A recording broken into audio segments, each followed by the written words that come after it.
কান্না করতেছে খাজার জন্য, যায়াবার জন্য, কিন্তু যেতে পারে নাই।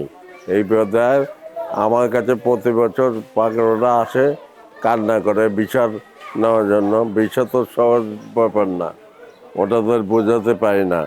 এর লাগে আমি মনে করছি এইটা একটা টাওয়ার নির্মাণ করবো, যে টাওয়ারটা বাংলাদেশের কোথাও নির্মাণ হয় নাই। এরকম একটা বড় টাওয়ার আমি নির্মাণ করেছি, যেটা খাজা গরিবের নওয়াজের নামে এটা উৎসর্গ করে দিয়েছি, যে উনি যেন এটা খাজার মনে করে আমরা সবাই এখানে ভক্তি শ্রদ্ধা করতে পারি।